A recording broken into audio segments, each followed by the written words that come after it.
Hi everyone, it's JJ here and welcome to my channel. Today I continue to create a card with the Tonic Craft Kit number 32. A kit to create mini albums, but which I will use by creating cards. I have already made a mini album, you will find the link at the end of this video as well as down below the description box. So in the last video I shared with you the creation of 4 of the 10 cards that we will create together. I leave the link for that video too. Now let's move on to create. For the 5th card I will create a background with the stamps of the kit. As inks I'm going to use 3 colors that in my opinion match the kit color palette. Therefore we have bright pink, lime green and grey. I'm going for a script background since the kit provides us with several sentiments, so let's start with the grey ink to stamp a gift. I'm stamping randomly but with an organic look, and I'm leaving spaces where I will add different stamps. I now turn off to For Someone Special, which I'm going to stamp with lime green. While I'm stamping, I'd like to remind you that you can find a list of the supplies I'm using down below in the description area, as well as on the coordinated blog post. I clean up the stamp and I'm going to stamp XOXOXO, that means kisses and hugs, with the pink ink pad.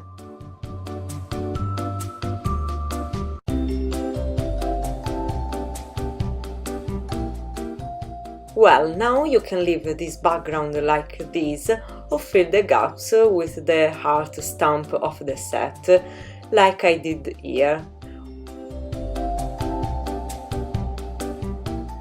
Also, I have created a half panel, but you can cover up a larger area with the stamps, of course. I'm going to die cut the panels with the stitch rectangle die included in the kit. In this case I'm gonna make a partial die cut because the top edge will be covered up with other paper. I will die cut both panels, but I will use only one, that is this. With the coral pink paper from the kit, I'm going to create the other half panel using the rectangle die again. What I'm going to do is to die cut the bottom edge of this panel with other die of the kit. So, first of all, I'm gonna die cut the pink paper with the rectangle die. After that, I'm going to make a partial die cut with this die. The technique I'm going to show you will allow me to die cut only the part of the die that interests me. To do that, I take the plate of the Big Shot and I'm going to position the paper and the die by placing on the plate only the part I want to be die cut, leaving everything else out. I temporarily fix the die with some low stick tape. I'm gonna put the other plate on top and my sandwich is ready to go through the Big Shot machine. And here we have the rectangle panel with a nice bracket shape edge. For my need, my panel is too long, so I die cut again with the rectangle die to shorten it. Finally, we get this. Now, with this die of the kit that makes holes for the binding of the album, I'm going to perforate my pink panel. I put the panel aside and I'm going to make my own ribbon that I will insert through the holes. I will use this white ribbon, doesn't matter its color because I will customize the ribbon by coloring it with the lime green embellishment mousse included in the kit. So I'm sure it will match with the other colors chosen by the kit designers. To apply the mousse, I'm using this sponge from a makeup set that I recently bought to use them as blending brushes. You can use your fingers or another sponge, of course. Another way to color the ribbons is to dip them in the mousse diluted with water. This technique will give a better result because the color will be absorbed, penetrating better into the texture of the fabric, but it takes longer to dry. Back to my ribbon, after coloring both the front and the back, I let it dry and in the meantime I clean up everything. My best friend, baby wipes. Well, once dry, let's start to insert the ribbon into the holes of the pink panel. I pass the ribbon through a hole.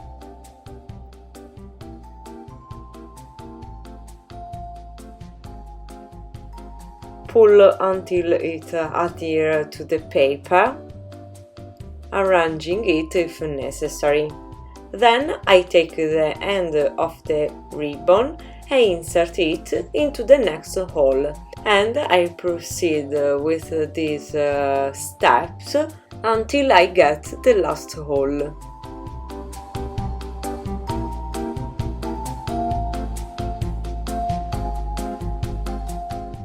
I chop off the excesses. Now I fix the two ends of the ribbon on the back of the panel using glue dot. Let's move on to the focal point. I'm going to die cut a little tag on white cardstock using the die of the kit. Then I create a frame for the tag using the green pearlescent paper included in the kit. I'm gonna glue the tag on top of the paper and I'm going to fussy cut, leaving a thin border. With a hole punch, I restore the tag hole. Then I insert my own lime green ribbon through the hole. On white cardstock I also die cut a panel for the tag using the matching die of the set, above which I will stamp the sentiment just for you, always included in the kit, using the same grey ink that I use in my script background. I'm going to use my stamping platform to be able to stamp several times until I get a nice and crisp impression. I'm going to stick the small panel onto the tag. Now I'm ready to assemble my card, gluing half of the main panel with liquid glue and the other half with the dimensional tape to give a nice dimension to the card. I also glue the small tag with foam tape, shortening the ribbon first.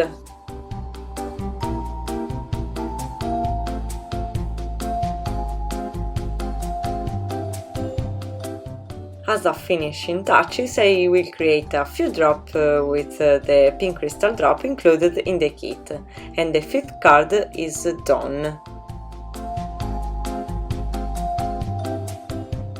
For this card I'm gonna create a gatefold card using the die of the kit designed to create the pages of the mini album. First, I'm going to die cut on white cardstock the entire surface of the die. Then I'm going to die cut a second time, but I will only use the upper part of this shape. Now I'm going to cut out this part along the second fold line marked by the die itself. And I get these two shapes plus the base rectangle that I will cut along the first fold line. These three parts will be the gatefold card. Now I focus on this part, which will be the flaps of my gatefold card. I decided to decorate them with this intricate die of the kit. To die cut them, I will use this C6 precision plate perfect to die cut this type of intricate die. I bought it recently because 90% of the times I used this kind of die, I got parts that were not cut well, having to reposition the die and go through the big shot machine several times. This plate should solve this annoying problem. For now, it has not yet disappointed me. We will see in the future. Another useful tool when using intricate die is this, which consists of a foam mat and a rotating brush to quick and easy remove all the small pieces, both from the paper and from the die. I save the pieces just in case. After die cut both these two parts, I'm going to fold the two flaps following the fold line marked by the main die of the set. This is what I will get after I will stick the two flaps to the rectangle base. If you don't like the inside of the card to be visible, you can glue paper on the back of the flaps or opt for a blurry effect using Vellum, which is what I will do. I will cut it out with this die to get the same shape of the flap, but slightly smaller. I think that the Vellum always gives a touch of elegant finishing to the card. Once die cut, I'm gonna glue the Vellum on the back side of the flaps.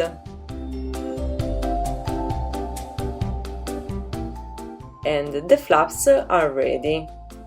Now let's focus on the basic rectangle. Inside of the card I'd like to create a pocket for money or gift card, and to make it I will use the die of the kit on white cardstock. I already made one pocket for the background discarded in the last video. I show you that procedure. As I said, I used this die on white cardstock, getting this.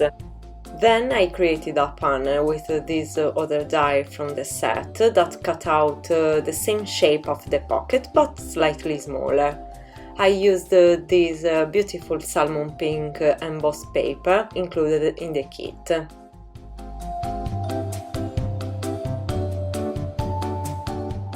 To finish the pocket, I fold the flaps along the fold lines marked with the die itself.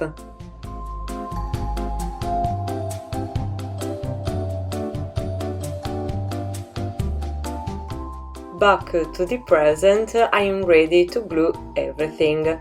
I'm going to stick the pocket in the base of the card. Then I'm gonna glue the pink decorative panel on top of my pocket. After that, I'm going to stick the two gates of the Gatefold card by applying liquid glue only on the inside of their flaps. I stick the part of the flap with the liquid glue on the back of the rectangle base, making its edge match the fold line. I keep the paper pressed with clips until the glue is dry. So I'm going to do the same process to glue the other flap. In the meantime, I'm gonna create the closing band for the Gatefold card. You can also use a ribbon, but I will create a paper band. First, I cut out a strip of white cardstock long enough to wrap the card. I will decorate this band by cutting out a thinner strip of this green pearlescent paper included in the kit. After having glued it on top of the white strip, I glue the two ends of the band, being careful not to tighten too much, so that it can be easily removed from the card. I keep the paper pressed with clips, and once the glue is dry, I'm gonna stick a flower in the center of the band. This is one of the 3 flowers that I made in the last video for the first card, but of which only one was used in that card. For the process of creating the flower, I link the video down below the description area, as well as at the end of the video. I finish it off by adding a drop of pink crystal drop in the center. As a sentiment, I'm going to stamp Happy Birthday on a strip of white cardstock using stamps with different fonts, not included in the kit. As an ink, I use the VersaFine Onyx Black, which, having a slow drying, will allow me to emboss this sentiment with a clear embossing powder to get a nice and glossy effect. I have cut out the strip, and on the right side I create a fishtail. Then I glue the sentiment above the pocket inside the Gatefold card.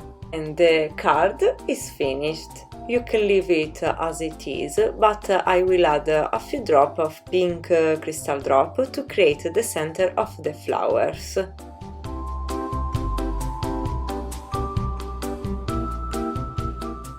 I let it dry and I move on to the next card.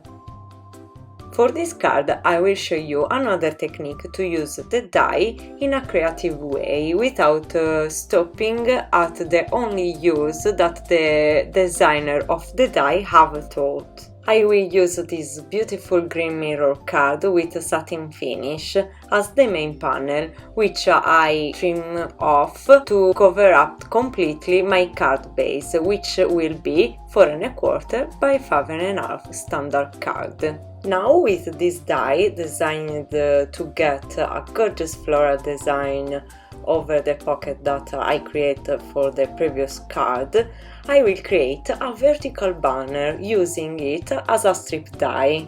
The mirror card is a thick cardstock and I'm using an intricate die, so I use the C6 precision plate for safety. So let's proceed with a series of die cut. The first, placing the die aligned with the bottom edge of the cardstock. I put a sheet of printer paper to prevent the marks of the previous die cut from being impressed on the mirror card. After having made the first die cut and removed all the small pieces in excess, I'm going to reposition the die by matching the petals of the drawing. I keep everything in place with some low stick tape. I put the protective paper and pass the sandwich through my big shot. I continue to repeat this process until I get to the other end of the panel.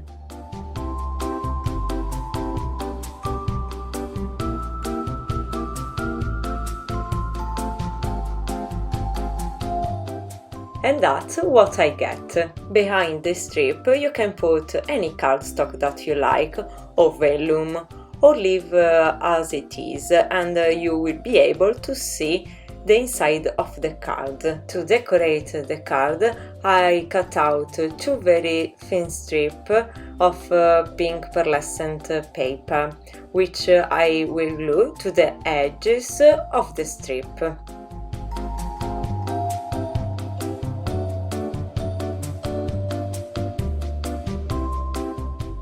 I'm going to fold the end towards the back of the panel, and I'm gonna glue everything with liquid glue. As a sentiment, I'm gonna use For Someone Special from the stamp set included in the kit on a strip of pink pearlescent paper. The sentiment is divided into 2 lines, but I want the whole sentence on the same line. So I do the first stamp by covering the second line with some tape adhesive. I'm using a clear ink pad as I will emboss the stamp with a white embossing powder. Before stamping I have removed the tape adhesive and I'm applying an anti-static powder on the paper strip, so the embossing powder will stick only to the areas where the ink is present. Then I'm gonna stamp the second line of the sentiment. This time I cover up the first line. I'm gonna apply the white embossing powder and melt it with my heat gun.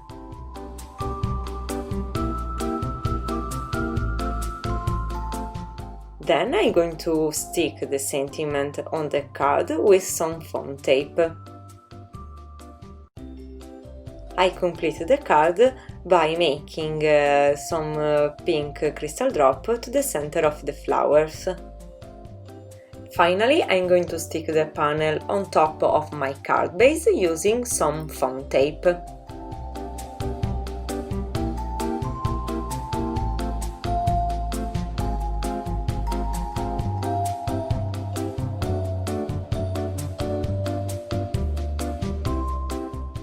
And I can call this card done.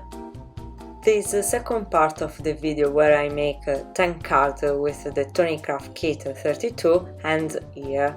I had to divide it into 2 parts, but 3 cards are still missing, and I will not make videos longer than 20, maximum 30 minutes. They are already very long, but I hope they will not bore you. If you like the video, leave me a like and subscribe. See you next time. Thanks for watching and be colorful!